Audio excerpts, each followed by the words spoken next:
Welcome to my channel. आज मैं आपको वृत्त की स्पर्श रेखा से संबंधित कुछ और डिफरेंट क्वेश्चन के बारे में बताने जा रहा हूँ।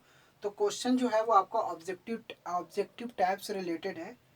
तो यहाँ पे दो क्वेश्चन दिए हुए हैं। आपका पहला क्वेश्चन दिया हुआ है, चित्र में वृत्त का केंद्र ओ है। ये आपका फर्स्ट क्वेश्चन का जो फिगर है ये दिया हुआ है, जिसमें ओ वृत्त का केंद्र है। वृत्त के केंद्र पी पर स्पर्श रेखा टी पी टी डैश, मतलब टी पी टी डैश खींची गई है। बिंदु पी से कोई जीवा पी क्यू खींची गई है, जो केंद्र पर पी ओ क्यू अंतरित करती है। तो क्यू पी टी अल्फा है, तो पी ओ क्यू की वैल्यू हमें निकालनी है। देखो ध्यान से, यहाँ पे क्या है, आपका ओ पी और ओ क्यू ये जो है रेडियस है। क्या है? रेडियस। और ये क्या है? टी पी टी डैश एक स्पर्श रेखा है। स्पर्श रेखा है, तो स्पर्श रेखा होने की वजह से ये पूरा जो एंगल होगा, ये जो पूरा एंगल है ये आपका 90 डिग्री का हो जाएगा। ये पूरा एंगल आपका 90 डिग्री का हो जाएगा। स्पर्श रेखा जो होते हैं ये 90 डिग्री पर हो गए। अब अगर इतना क्यू पी टी अल्फा है, तो ये वाला जो एंगल होगा वो 90 माइनस अल्फा हो जाएगा। 90 माइनस अल्फा हो जाएगा। अब ओ पी और ओ क्यू दोनों वृत्त की त्रिज्या है। अगर ये साइड इसके बराबर है, तो ये वाला एंगल इसके बराबर हो जाएगा, यानी कि 90 माइनस अल्फा ये भी इसके बराबर हो सकता है। अब बात आती है, यहाँ पे एक ट्राइंगल बन रहा है पी ओ क्यू। अब ट्राइंगल बन रहा है, तो ट्राइंगल के तीनों कोणों का योगफल जो होता है 180 डिग्री होता है। अब इसको मान लेते हैं, अगर एंगल ओ निकालना है और एंगल पी और एंगल क्यू ट्राई एंगल के according is equal to 180 degree.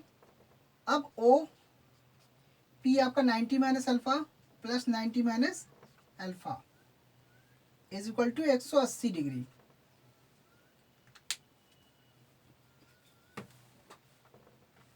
तो इस तरीके से क्या हुआ, angle O plus 90 plus alpha यानी कि 180 minus 2 alpha is equal to 180। अब ये 180 कैंसिल हो गया, ये आपका हो गया, ये इधर आएगा 2 अल्फा हो जाएगा। तो इसका मतलब एंगल ओ जो है ये आपका 2 अल्फा के बराबर होगा। आपका जो ऑप्शन है वो आपका सेकेंड वाला ऑप्शन सही है। तो बस इसमें क्या करना था, सिंपल सा रफ में आप कैलकुलेशन कर लीजिए और बड़ी आसानी से इनका आंसर आप निकाल सकते हैं रूल्स के मुताबिक। तो यहाँ पे बस आपका ये स्पर्श, ये जो है स्पर्श रेखा जो होती है वृत्त की, अगर स्पर्श रेखा अगर बन रही है तो वहाँ पे वो 90 डिग्री का कोण बनाती है। इस वजह से ये कोण निकला है। अगर इतना एंगल अल्फा है तो ये बचा हुआ एंगल 90 माइनस अल्फा हो जाएगा, और ये O P O Q radius होने की वजह से ये एंगल इस एंगल के बराबर हो जाएगा। जब दो एंगल पता होगा तो तीसरा कोण अपने आप पता चल जाता है। इसके हिसाब से ये 2 अल्फा हो जाएगा। तो सेकंड क्वेश्चन, अब बात आती है, चित्र में ओ एक वृत्त का केंद्र है। ओ एक वृत्त का केंद्र है। इस वृत्त के एक बाहरी बिंदु टी से वृत्त पर स्पर्श रेखाएं टीपी टीपी और टी क्यू खींची जाती है। संपर्क जीवा पी क्यू वृत्त के शेष भाग पर पी ए क्यू 70 डिग्री कोण बनाती है। तो स्पर्श रेखाओं के बीच कितने अंश का कोण बनाएगी? अब ध्यान से देखिए, यहाँ पे ये वाला जो एंगल है, ये वाला एंगल इस एंगल के बराबर होगा। एकांतर वृत्त खंड के कोण बराबर होते हैं, तो इसलिए ये 70 है तो ये भी 70 डिग्री होगा। एकांतर वृत्त खंड के कोण बराबर होते हैं, इस वजह से ये बराबर हुआ। अब बात आती है यहाँ पे टीपी और टी क्यू, ये क्या है? वृत्त की स्पर्श रेखाएं, और वृत्त की स्पर्श रेखाओं की जो लंबाइयां होती हैं दोनों सेम होती हैं। अब इन दोनों की लेंथ सेम होने की वजह से इनके एंगल भी सेम होंगे। अगर ये 70 डिग्री है तो ये भी 70 डिग्री हो जाएगा।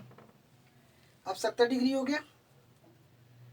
अब बात आती है, यहाँ पे दो एंगल निकल गया, दोनों की लेंथ सेम होने की वजह से दोनों के एंगल भी सेम हो जाएंगे। और ये वाला जो एंगल है इस एंगल बराबर है, एकांतर वृत्त खंड के कोण आपस में बराबर होते हैं। अब यहाँ पे क्या करना है, आपको ट्राइंगल लेना है P T Q. P T Q triangle ले लिया। अब ट्राइंगल के तीनों कोणों का योगफल 180 डिग्री होता है। दो कोण पता है, तीसरा कोण अपने आप पता चल जाएगा। अगर ये 70 70 कितना होता है 140, 180 में से 140 घटाएंगे तो बचा हुआ एंगल जो होगा वो 40 डिग्री ही होगा, 40 डिग्री। तो इसमें से सेकंड वाला ऑप्शन क्या है, इसमें से 40 डिग्री जो है सेकंड वाला ऑप्शन आपका सही है। तो thanks for watching my video, धन्यवाद।